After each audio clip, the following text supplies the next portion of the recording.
Welcome to the Modern CPA Success Show, where we're 100% focused on helping accounting firms achieve success. If you're an accounting firm owner who wants to learn how to grow your firm by providing virtual CFO services, then this podcast is for you. Welcome to our episode today. We are very excited to have David Allen as our guest. David is the author of 3 books, including GTD, The Art of Stress-Free Productivity. That was originally published in 2001 and then revised in 2015. He's also the founder of the David Allen Company, an executive coaching firm where they coach and teach getting things done, also known as GTD, including one-day seminars. The book and his company have introduced GTD to over 2 million people. David claims to be a lazy person trying to be productive with the least amount of work possible. He currently lives in Amsterdam with his wife, Catherine. So David, welcome to our show. Hey, thanks for the invitation, Tom and Jamie. Glad to be here. Yeah. Anything else you'd want to tell us about yourself? And then for some people who maybe aren't familiar with GTD, maybe just a quick summary of what it is. Well, I spent the last 40 years of my life trying to figure out how do you get stuff done with as little effort as possible and get the right stuff done. I never had any traditional formal education in business psychology or time management. All this is street smart. Came out of my consulting practice with lots of small companies. I was a good number 2 guy for a number of companies. And I would just walk in and say, how much easier can we do this? I say, how much, because I'm the laziest guy you ever met. And so, as you mentioned, I said, how can we just leave earlier today, if we get this stuff done? So now they call that process improvement. I just said, let's just fix this so we don't have to work as hard and get out of here and do some other fun stuff. Then I'd fix it and get bored, go find another gig. And I discovered they call those folks something and they pay them, called consultant. So, okay, now I are one. Hung out my shingle, Allen & Associates, 1982. Before you guys were probably born, I don't know. I was born. I was born as well, but I was definitely young. Anyway, so, and then I started to do it. And I had a background in sort of clear space out of my spiritual meditative practices, martial arts, got a black belt in karate. And a lot of that teaches how do you clear your head so that you're most present, be able to then engage with 4 people who jump in a dark alley or cook spaghetti or whatever you want to do, being present. Now, there's all the being present, models out there these days, but I learned that 40 years ago. And so as my world got more complex and busy, I discovered, that's kind of screwing up my clear space. How do I stay clear and focused on the right things? Not be distracted. And so I found these techniques one by one. I didn't wake up one morning with this whole methodology. It was a long string of epiphanettes, as I say, over a period of 5 or 10 years. And I began to cobble them together. And what worked for me, I turn around and use with my clients. It worked for them too. They implemented these simple, but you're not born doing them, but these simple techniques and more stability, more control, more focus, more ability to focus, more space to focus on the meaningful stuff. So that became a lot of the core of what I didn't call it coaching back then. It was mostly consulting with mostly small businesses. And then some big head of HR in a big corporate world saw what I was doing and said, David, we need that result in our whole culture. Can you design a training program around all this? I said, well, I'll do my best. So designed a 2-day personal productivity training. We did a pilot program for 1,000 executives and managers in Lockheed in 1983 and 84 in Burbank. And it hit a nerve. They said, this is the best training we've ever done, And suddenly I found myself thrust into the corporate training world. You could have fooled me. I was an American intellectual history major in graduate school in Berkeley in 1968. If you'd told me I was going to be doing that, I'd say, come on, what are you smoking? You kidding? Come. But it turned out that was the ripest audience for what I come up with. And, they were the fast track professionals in the world were getting hit with tsunami of the emails and changing organizations and flattened organizations. And people needed to manage themselves a lot better than they were doing. And so my stuff just hit a nerve. So found myself thrust into that world. And then for the next 20, 25 years, I trained hundreds of thousands of people in the corporate world and spent literally thousands of hours one-on-one coaching desk side with mid to senior level people in these companies, how to implement this for themselves personally. So that's where all this came from. At some point, it took me that long to figure out what I'd figured out. I thought I was the last guy in the world to figure all this stuff out. I'm coaching people making more money than I ever see in my life. I figured they already figured this out. No, They hadn't. As Yeah. a matter of fact, the more senior they got, the more responsible they got, the more out of control they felt. And it doesn't get easier as you graduate, if you guys probably know that. Yeah. And so, that was my ripest audience. Great that I had got some of the busiest and brightest people in my network, that started to be champions of my work. And so I got some good coaching. David, you ought to write the book. How do you write a book? I don't know. So that was where I said, okay. But by that time, I knew it worked. I had brought it into some of the most challenging environments you could ever bring something like that into, and it went viral in those cultures. And I said, well, if it worked for them, like Goldman Sachs, people like Deutsche Bank, people like, all kinds of places where we're just dealing with truly best and brightest folks. And it hit a nerve in those cultures. And so I said, okay, well, if they can't punch a hole in it, I don't think anybody else can. So that gave me the confidence to go ahead and write the book. At least the first edition would have been out in, as you mentioned, 2001. Yeah. And then I had no idea how popular it was going to be. I just needed to get that out of my head and capture kind of what I discovered in my 20 or 25 years of career and get it up in case I got run over by a bus. At least somebody'd have a manual that they could pick it up and use it or learn it if they wanted to. Uh-huh. And then it turned out to be a bestseller. And then, long story short, we're now represented in 90 countries, 2 million copies of the book sold, and this stuff is kind of spread around the world because it hit a nerve globally, especially the tech world. The tech people really got onto this pretty fast because it provided a very intact model that they couldn't punch a hole in. And because it's tool agnostic or non-specific, people could use their own favorite gear to then implement these best practices. And they're not hard to do, but you're not born doing them. You're not born knowing how to learn spaghetti or how to cook spaghetti or how to speak Italian or how to raise kids. You got to figure those things out like this. You have to figure out how to make sure that your workflow works right. So again, long story short, that's what I figured out in my last 40 years is how do you manage the flow of work as an art and craft in your life? That's what I did. Yeah. In my story, so I'm one of the full-time virtual CFOs that we have. And so in my role, I've got clients and I act as their CFO. So kind of mid-sized companies, $3 to $5 million in revenue. I read the book around 2001. I remember over spring break with my kids reading through and found it really interesting and then didn't come back to it till years later. Back in 2001, I was sort of in this mode that when I found something new, I was like, this is perfect. My life will never have stressed it if I just do this. And then of course, that's never true. You still have challenges. And when I came to this job 4 or 5 years ago, someone asked to give me a talk and they called it Getting Things Done. And so I picked back up the book and read through it and started a group and the company, and Jamie ran another one that we led people through and kind of went through and said, hey, how do we apply this methodology? And it's been really good. And then as I mentioned to Jamie preparing for this interview, it turns out both of us kind of went back through the book again and said, okay, are there certain things that we could be doing better than what we are currently? Jamie, I'd be curious your story and kind of how. By the way, Tom, yes. I've had somebody read the book 20 times. I said it's a totally different book every time he read it.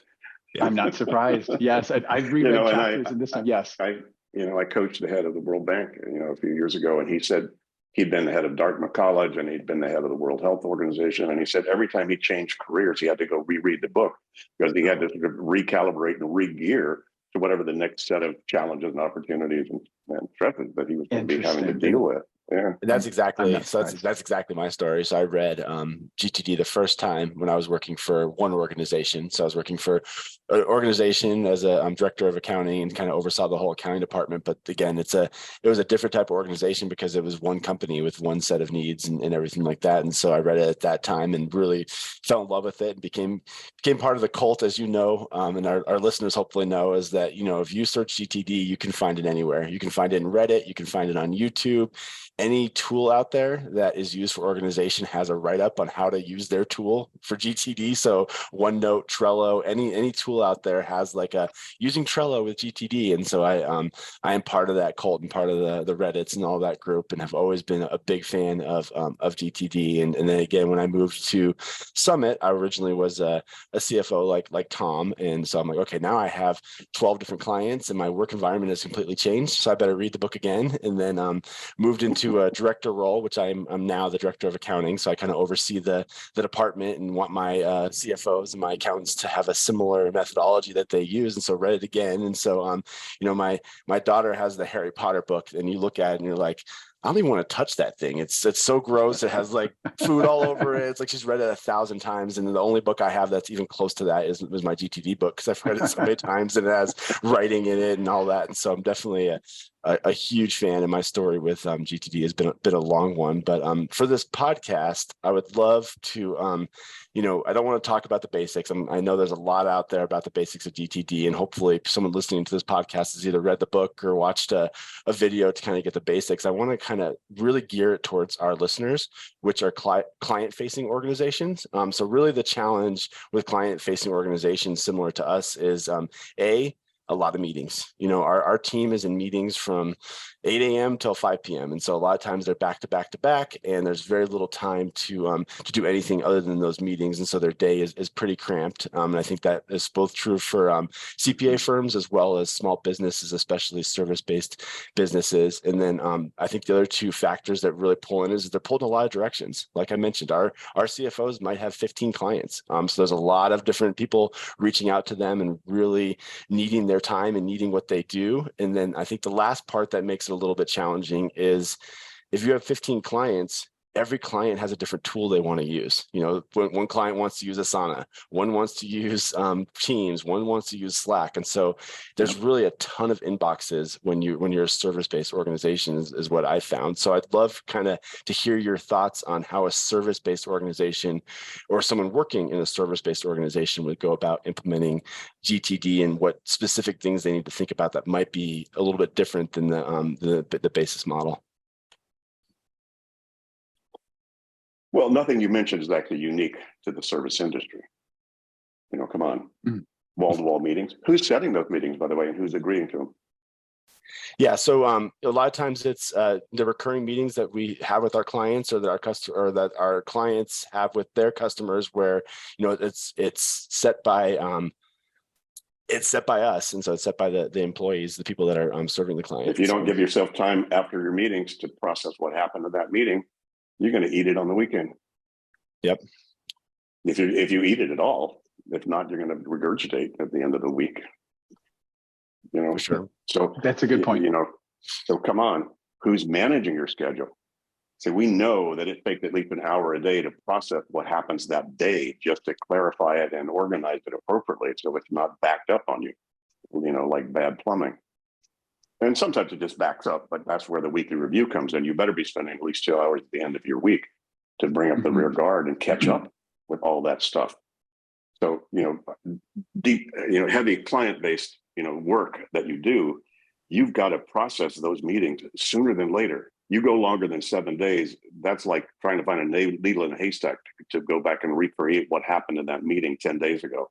You can do it within 7 daes. That's why the weekly review actually has a neurological base to it. Anything that happened within the last 7 days, it's a lot easier for you to recreate in your head. Oh, that reminds me. Oh, that's right. I told them. Oh, that's right. Now, it's nice that you can do that daily so that you don't have that stuff back up. Sometimes you know, you can't help that. You do wall to walls, but stop doing wall to wall. Give yourself at least 10 minutes. You know, one of my partners in London, they don't schedule meetings any more than 50 minutes or 20 minutes or 80 minutes. Depends on whether it's an hour meeting or a half-hour meeting or whatever, so that people have time to get to the next meeting. Yeah, exactly. Not just process the stuff, but just to get on to the next meeting. You know, that is very good practice. As opposed to show up late. What happens when people show up late? How much money did that client lose based upon the loaded payroll cost of people sitting there waiting for a decent meeting to start? Sure. It's obscene. It's just obscene. Sorry, I'm 77. I'm a little cranky now, guys. So I don't see a lot of exceptions to that. There are some. There are outliers out there that sort of caught what this is about. They make sure meetings start on time. They make sure that there's a purpose for the meeting. They make sure that they don't end discussions without going, so what's the next step? What we just tried, who's doing it? They don't invite people unless they need to be in that meeting based upon the role that they have. People not agreeing to go to a meeting unless they agree there's a reason for them to be there given their purpose. I mean, this is just conscious stuff. But that's, and yes, that is GTD, but GTD is a good business. Yeah, It's not, sure. yeah, I know you said cult, but it's not a cult. Like, why would you start a meeting without going, what do we want to accomplish? Yes. Why would you end a discussion with a guy and say, what do we should decide? What's the next step? Yours or mine? We've seen whole cultures just change by building that vocabulary into their thought process. Because GTD is really more about a thought process than it is a systematic way to think about your stuff. And you can use any system, but once you understand the system, you have total freedom to how you actually implement it. Again, the first critical step in GTD is to capture stuff that has your attention, get it out of your head. What has your attention about that client meeting? What's not on cruise control based upon the conversation you just had with that client? What still needs something decided or done about it? By whom? When are you going to do that? When are you going to do that because that kind of thinking usually won't happen in the meeting. You need to sit down and sort of recalibrate and regroup and step back and lift up a little bit in space and time and take a look at what happened. Say, oh, okay. Even if you're taking notes, God bless you if you are, at least that. Then you can look at your notes and go, which one of these notes is critical? Which ones need to go into a CRM? Which one are just reference? Which ones do I just need to keep for myself for the next time I talk to my client? I know, what their child's name is and whether they like to play tennis or ski or, whatever. And all that is client support material. You just need to make sure you curate that, put it where it needs to go so you have access to it. You show up elegant. Are you interested in offering virtual CFO services at your firm or scaling your existing service offerings? The Virtual CFO Playbook, How to Land $60,000 a Year Clients and Provide a Killer Client Experience, is an online series of modules that will equip you with essential tools for creating and delivering scalable VCFO services. These approaches have helped Summit CPA grow from $500,000 to upwards of $5 million in revenue over the past decade. If you're ready to grow your firm, visit summitcpa.net/VCFO Playbook to enroll now. Yeah, we participate with lots of clients in their meetings, and some follow this approach called EOS, Entrepreneurial Operating System, that came out of the book Traction. So it's a way of doing things, but it's got a methodology for following meetings. And I've got one client that is led by an ex-military person, another one that's sort of the opposite if you think of that spectrum.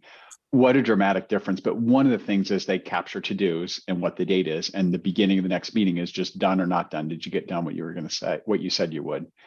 And the one led by the ex-military is very efficient that people do those things. And the other, I was laughing this week, they've had something that was supposed to be done the next week and they mark how many weeks it's late. It's 59 weeks late. So they've gone more than a year. It's called Get Pictures of Our Drivers, put on the website. And it's just interesting to watch this, that they'll say they'll do something. And from the leader on down, they're not willing to actually commit and be clear and get those things done. So what's not clear is who has the role to do it. That's true. Yeah, you can see a difference with a very clear. If you don't have role, see, the military has very clear roles, relatively speaking. But what's the role of a CFO? You're going to be held accountable to have done what, by when, by whom. Are you clear about that? And role clarity is. By the way, I'm in the midst right now as we speak of finalizing our draft on the next book of getting teams done. Oh, basically. How do you work effectively with other people? Because that's been the big complaint that most people over these 40 years, people get this stuff. They go, God, how do I get everybody around me to do this? My kids, my family, my boss, my team. God, life would be so much easier if we all got this. And I've never really had a good model or opportunity to sit on and sort of create the manual about that. But I've got a great co-author who's been doing that with me, doing the heavy lifting of the writing. And we got a whole lot about exactly this topic. Lack of role clarity, lack of standards in terms of how you manage meetings, how you manage email. Those things, you can have the brightest people in the world, but the lack of a structure for the team is just going to suck energy out of everybody's sails. That was actually one of the topics I was interested in asking you about around organizational implementation, because I would guess, and maybe this was the approach when you first started with Lockheed or others, I would assume some people thought if we can just teach everyone GTD, then the team will work more effectively. And I'm curious your thoughts on that, because you're writing a book that I assume is not just put everyone through. Is that right? Okay. Of course. No, we see it all. You know, we've got great case studies. The whole team got it. Some of them bitched and moaned and, you know, whatever, but they were starting to be held standard to those standards, keeping agreements, keeping track of your agreements, keeping track of other people agreements that they make with you that you care about. Okay. You know, two of the biggest things when I've coached executives over the years that they would say, this is just worth the price of admission, 2 lists, waiting for and agendas. Yep. What did you give to somebody? What are you waiting on to come back from some other source or some other person? And what do you need to talk to this person or them about the next time you engage with them? An agenda list. Those 2 things, most executives actually don't have that, Right. surprisingly enough. Your military man might, I don't know, but you know, or he's tasked somebody on his staff to track all that, either one.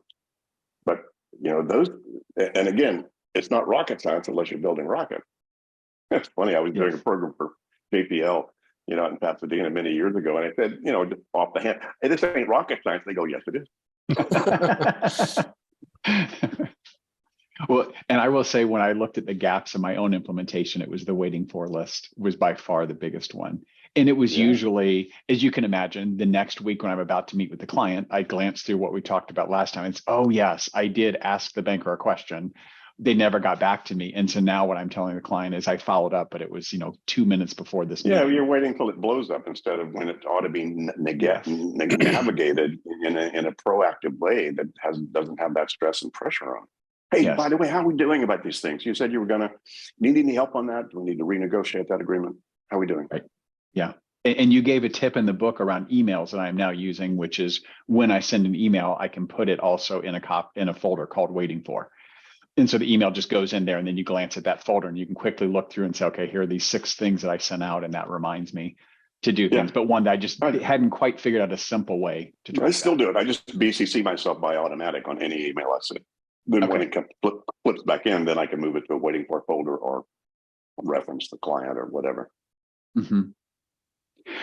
I will say, in your books, it seems like you favor paper more than technology. And I know the book was written in 2001, then re-released. Are you still kind of feeling the same about? Just for capture.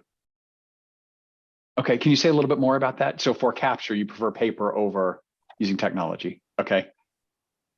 No Wi-Fi, no batteries. Right. I made one note right here about a Lisbon. They haven't got my hotel yet. Right before I got on with you guys. Okay. Right. It's right here. Right. And there's nothing that's not my organization tool. That's my capture tool of things that might need to be thought about or organized. And I live with this, have for 40 years.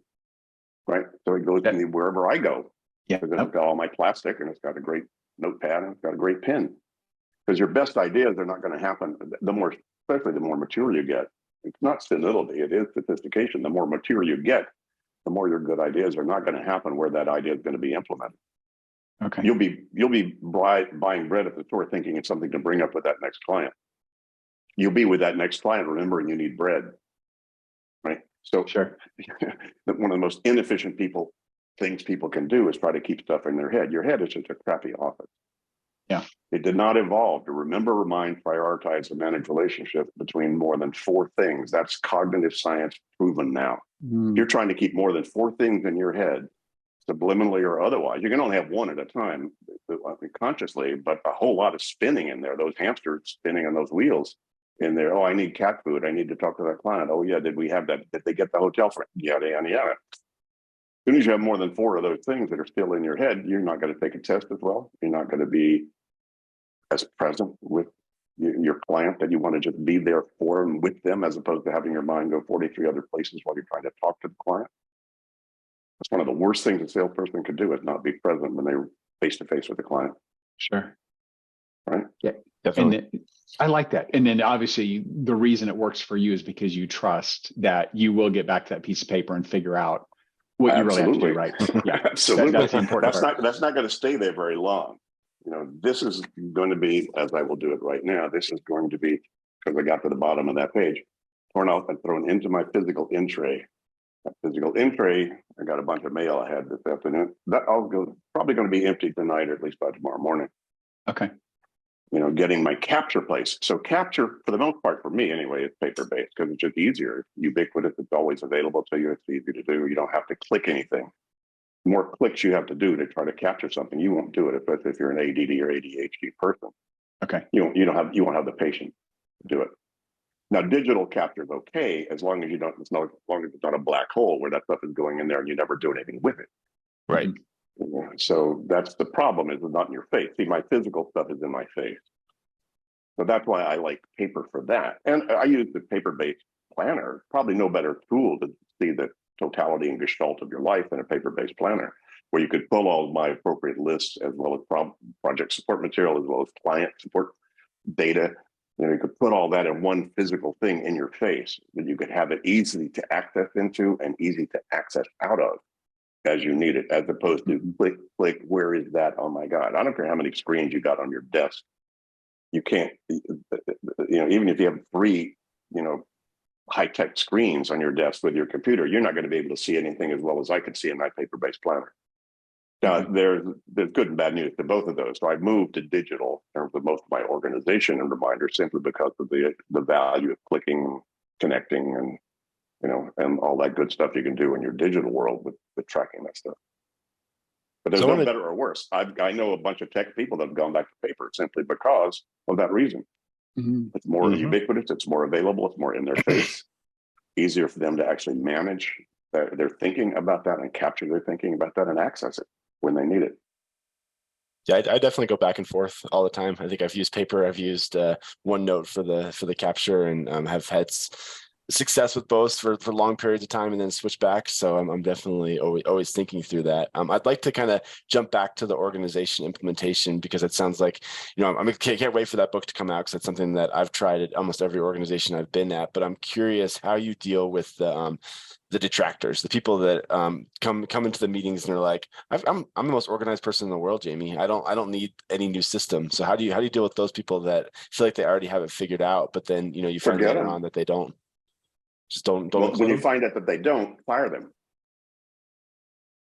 Or say, gee, how can I help you not have that thing show up as a glitch in your system? I'll show you how I do mine, because modeling is going to be the best way you can train anybody. Okay. Let me show you why I'm leaving at 5 instead of 8. Yeah. You curious? If you're not, fine. See, GTD doesn't deliver a solution, it delivers hope. How much people want to take advantage of that's up to them. See, what GTD and implementing the capture, clarify, organize, reflect, and engage, those best practices of how you get stuff under control, in your life and work. Those things they don't give you more time, they give you more room. So I guarantee you, any of you guys, whenever you implemented any part of GTD, what it gave you was more room, not more time. It gave you more room. What you did with that room was unique to you. Some people use it to be more creative. Some people use it to be more strategic. Some people use it to be more present. Some people use it to be more service. That's up to you.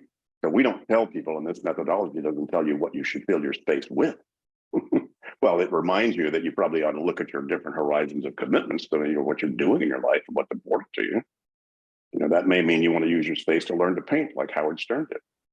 Howard's a huge champion of my stuff. And he implemented GTD, gave him room to learn to paint, which he'd always wanted to do. Still keep serious and keep his other entertainment businesses. I can talk about Howard because he did for 6 months on the radio.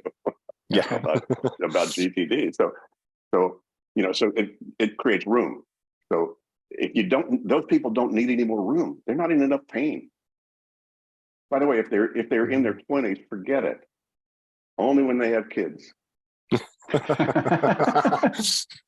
That's when you learn how busy you can't keep track of things. Only when they're promoted to a next level where they, instead of doing the work, they have to manage 10 people doing the work. Yes. Right. So wait till they have the need for it, but they don't. They're doing fine. They're doing fine according to their own standards. My job has always been to say, hey, folks, what if you had nothing on your mind except whatever you want on your mind? What if all that stuff that's distracting you right now was off your mind, but getting done appropriately and automatically, naturally? Would that be cool?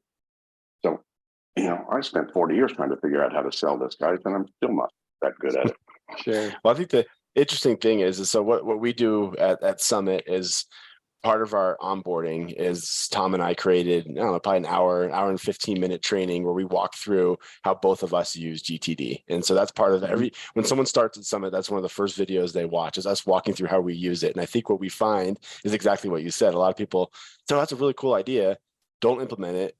And then 9 months in, they're so busy. They're like, oh yeah, there's that one video I can go back and rewatch again, or maybe I should read that book and really try to implement that, because they realize that, working at Summit, if you don't have some kind of organization system that gets stuff out of your head, you're going to constantly be distracted. So I think that's a really good point is let them come to it as opposed to forcing it on them. I think it's a really, really good idea. That's why the pandemic sort of put it on steroids, the necessity for people to manage themselves.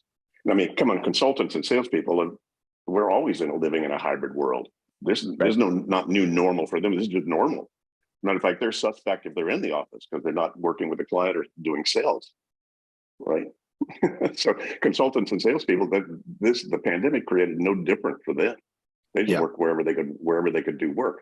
What's different is 80% or 90% of the workforce now goes, oh my God, I can't trust walking into an office with a structure that I can trust to keep me focused.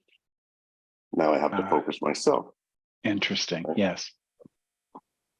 Our whole company is remote. That's where a lot of the stress came from.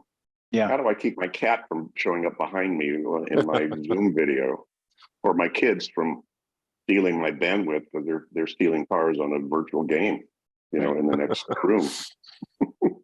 Yeah. So it's just kind of a simple idea, but it's true. It's that the world, the way it's changed, you just sped up what was going on anyway. I read some statistic a while ago, and I forget where it was, but that some great percentage, 85% of the American workforce is going to be subcontractors by 2030 or somewhere. Oh, wow. You're not going to work for a company. You're going to work with a company to do a project or to be involved in an initiative. And when that's done, you move on. Mm-hmm. I don't know how much you guys have seen that in your world. I mean, the CPAs may be a little more of a stable world than that, but come on, working for yourself is going to be the new name of the game. Sure, if it's not already.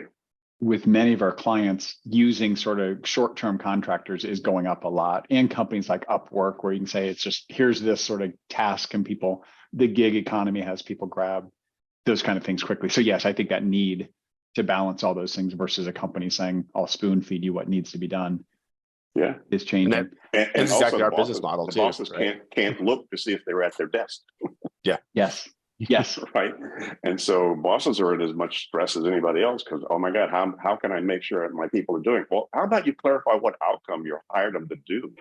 And do you have some sort of measuring and metrics or some sort of a regular review and status reporting so you can see where they are?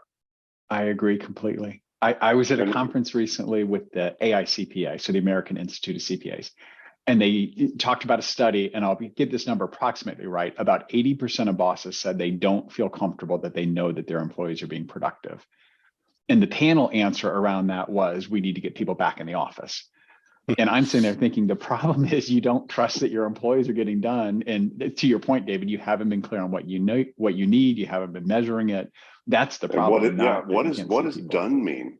Yes. There's another GTD thing that's like, in a way, it's kind of a duh thing, but in another way, it's one of the most sophisticated things that you can come up with. You guys ever had to hire anybody? Sure. Yes, all the time. When was that done? When you found the right person, check off. When they signed the deal, check off. Or when they've been in the organization long enough to know if the immune system wasn't going to spit them out. That's a good point. That's a great question. When is hiring done? Yeah. And I don't have the answer to that. But if you don't have the answer to that, you're going to have those little niggly things on the back of it called where they've signed on, but I'm not sure that they're doing exactly the way they need to be doing it. And maybe they don't have any training or whatever. And you've got this open loop. You've got a project you haven't finished. All right. So that's something I need to add to my my inbox right there to capture is defining what done looks like in hiring, because what you described is exactly what we go through all the time. Like there's multiple stages in it, and we have a 90-day probationary period where we figure people out and figure if they're the right thing. Is that the right time, or is it, like you said, is there a certain number of clients they have where they're fully integrated as part of the system? So that's something that I definitely need to and think you may not need to do all of that, but you need to keep track of all that. I need to find it. Somebody else is doing it. That's right. Exactly. You need to keep looking at how we doing on that. Mm-hmm. Who still needs to do something about this to get to that end game so you can check that one off. Yeah. That's a great example then, Jamie. Yeah. It's a great point. David, I wonder if you can help me reframe my thinking about one of the parts in the book that I'm struggling with a little bit. So in the book, you give some really good examples of where you can use a next action list. Like you're sitting in a meeting that hasn't started, so what things can you be doing, or you're waiting for a child an appointment, things like that. And you talk about making room for space. The place where I have a challenge is I think we're building a culture where you fill every single gap with activity. And that's part of it. There's a feeling of when I got the next action list, I can always be doing. How do I make sure I set time aside to sit and think and have long-term things versus I can make 6 different 10-minute phone calls in different times? Somehow I don't know that I'm thinking about it correctly. And I wonder if you're thinking about it absolutely correctly. You just need to go, how important is it for you to get the result of stepping back and thinking? Okay. And so then you would set aside the time if it's important enough and say, okay, well, so there's where the horizons come in of GTD. What's your purpose in life? What's your vision of wild success of that purpose being fulfilled? What are the goals you need to complete over the next year or two? What are the things you need to manage and maintain so you get to your goal? What are all the projects you need to finish? What are all the action steps you need to take to move all the moving parts of what you're doing? If you had that inventory totally current and totally clear, you wouldn't have asked that question.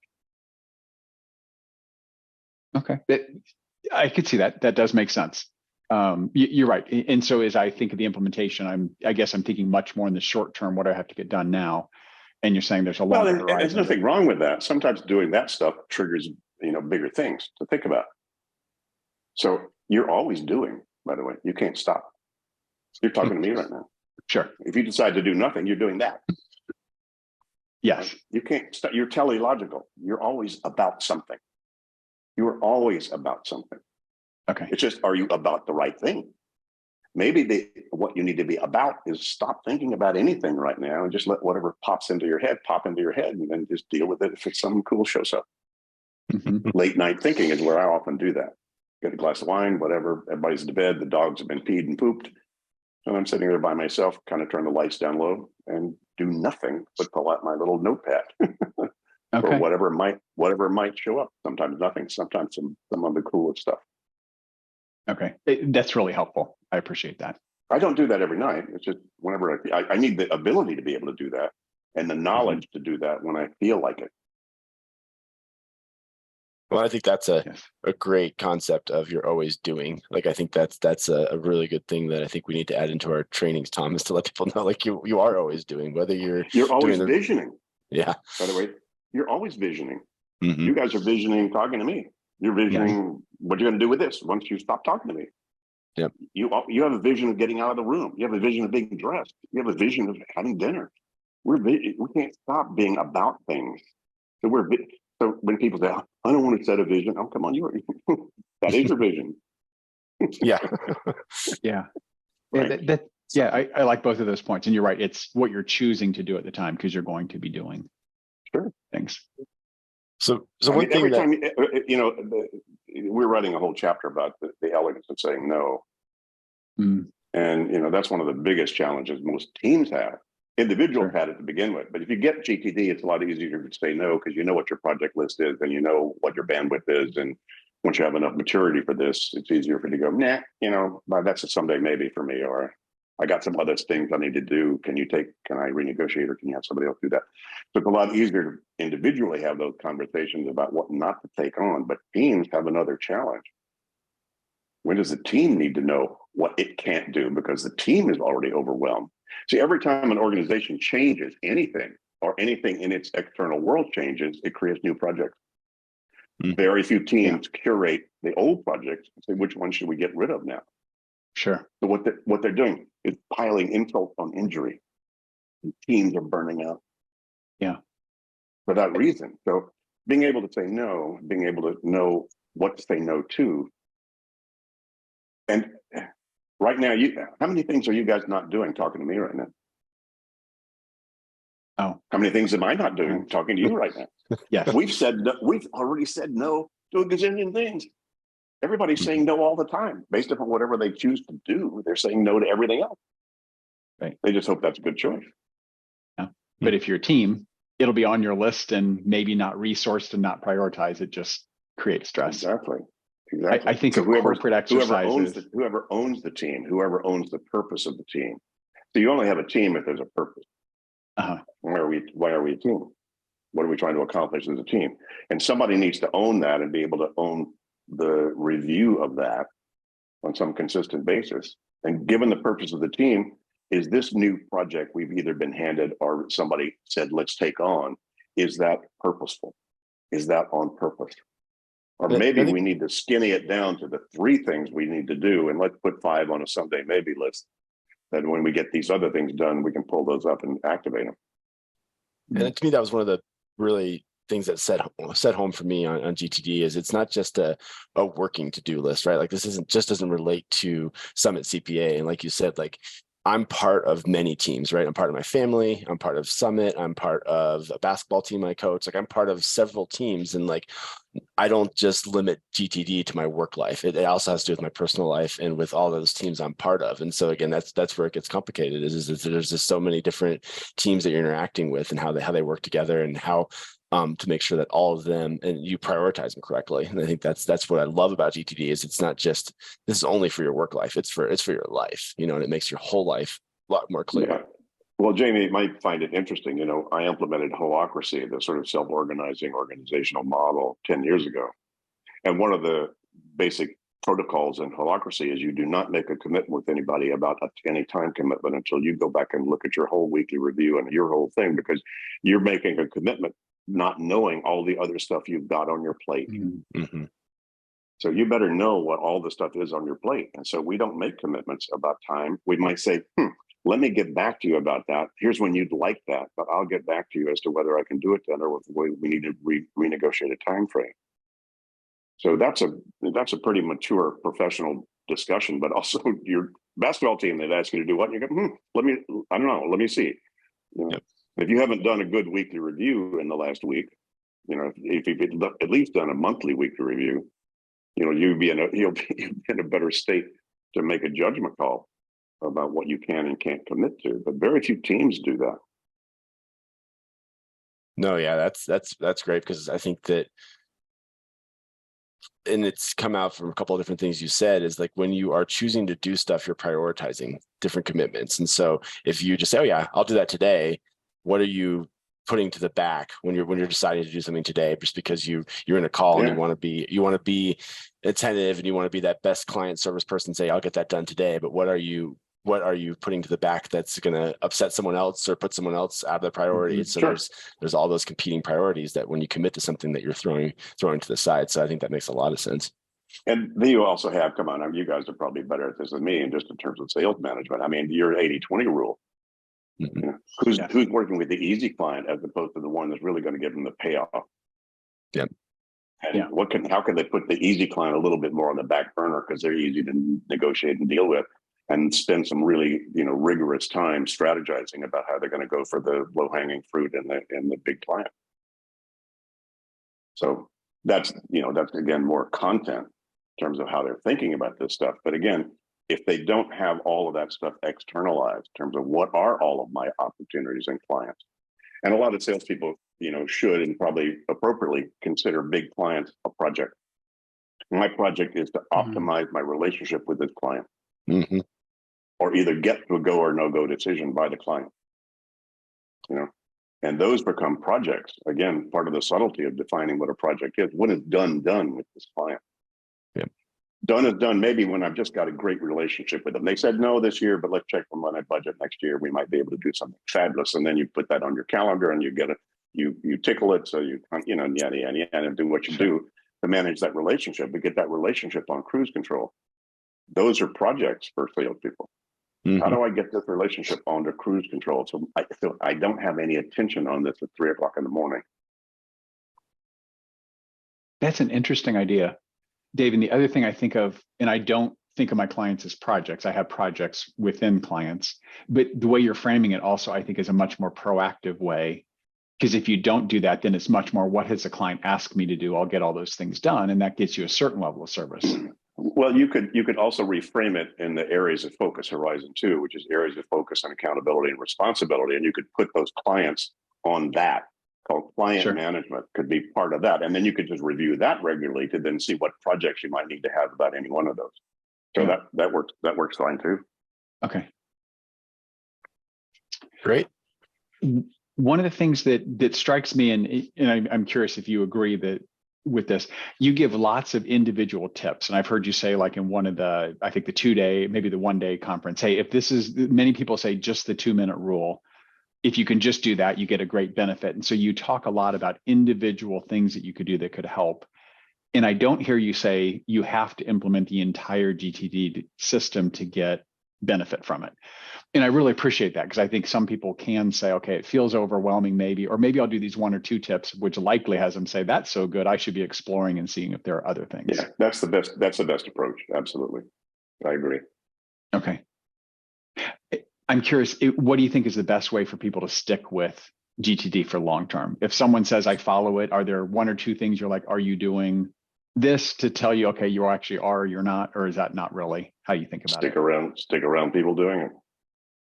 Oh, interesting. Other people who talk about doing it. You'll only go running on a regular basis unless you're really, really disciplined. If you got a bunch of mates that you go running with, Mm-hmm. right? So just Interesting. Yeah. good to get around people doing this and then have this standard, in terms of doing it. Otherwise, Tom, the biggest barrier to people implementing this fully is their addiction to stress. Addiction to not what? so much Stress. Yeah. Oh, interesting. Okay. They're willing to tolerate this ambient anxiety that hangs out because they don't do this. Okay. See, once you get used to no ambient anxiety, then it's like, oh, I now I'm feeling a little ambient anxiety. I got to fix it. So, there comes a point in the maturity of your work with this methodology. Up until that point, you can get thrown off very easily. I suddenly had a sickness I didn't expect. I suddenly got this situation in my company that happened and I couldn't keep track. I suddenly had a 3-week trip and I lost control of yada, yada, yada. I fell off the wagon. So you guys fell off the wagon, right? You mentioned that, right? What you didn't do was go, wow, I'm off the wagon. I need to get back on. You didn't do that very quick. You did that when things changed or when you got stressed by another kind of thing. Yes. I can't go but a few hours with ambient anxiety before I fix it. Okay. I got used to not having it. So it's like, the same reason I brush my teeth and take showers. If I don't, the scud factor gets too high. Yeah. So you guys had to wait for a while for the scud factor to get high enough to get back to the game. For sure. Yes. Yeah, that's great. So if you say, how do I change that? Beats me, other than have people just somehow experience this. Because it's hard to get into GTD until you actually do some of it. Mm-hmm. Go ahead and write down the top 10 things on your mind right now and decide the next action on each one and see how different you feel. I could tell them that would be a good thing to do, and they go, yeah, that's probably a good thing to do. And if they don't do it, they get no value out of that other than, okay, there's something I could do, might be useful. But if they actually sat down and did that, they go, Yes. oh, wow, that's cool. Yeah. So getting used to feeling in control and stress-free and having space to be present with whatever you're doing, getting used to that is just however long it takes you to get used to that. Some people get it right away because they're close to it anyhow, and they see my stuff and they go, those are just the pieces I needed. And they get there and they're on after a couple of weeks. Some people a couple of months, some people a couple of years, some people never. Don't shoot the messenger, guys. I'm just sure. telling you. Sure. No, I love Yeah, it. that makes sense. It's exactly what I experienced with myself and with the team is exactly what you're talking about. So as we wrap up here and we get close to the end of time, one thing we like to end all of our shows with is a final thought. So I know we've hit a lot of different topics here. We've talked about a lot. Hopefully this brings some new people to your book and to your process, because I know there's been I've written down a lot of things here that are sitting in my inbox right now that you've brought for me, but I'd love to I'll start with you, David, your kind of final thought for our listeners of one thing they should take away from this podcast. Your ideas for having ideas, not holding them. Great. That's a good one. All right, Tom, what about you? What's your kind of final thought from this podcast? I think the reframing that David gave us at the very beginning, where you and I said, okay, we're in back-to-back meetings, sort of how do you manage within that? And the thinking about, okay, does it have to be that way? And the question was, who controls those and why does it have to be like that? And I think there are many parts of what we do that you could stop and say, is this really the best environment? And maybe I change the environment versus trying to be efficient within it. Nope, that's great. There's two things that I took away. I think as the highest one, I think I'm going to go back to the paper. I like the way you show the paper and the paper inbox. I think that does make it a little bit more visual. So I think that's one of the things that I'm going to definitely think about doing. And I think the second one that you've talked about a couple different times in here is prioritize, not just for myself, but for my team, and make sure everybody knows what their priorities are and what their goals are for their job and for their day. And I think that will make make GTD a lot easier to implement, because like you said, you're making a choice to do something all the time. Every even when you're sleeping, you're making a choice to do something, right? So I think that what are your priorities will make those choices a little bit easier. So that's definitely kind of my final thoughts for this episode. So definitely appreciate you coming on. As you probably could realize through this podcast, both Tom and I are huge fans, and this was an honor for both of us to have you on here. And we really appreciate you taking the time to chat with us.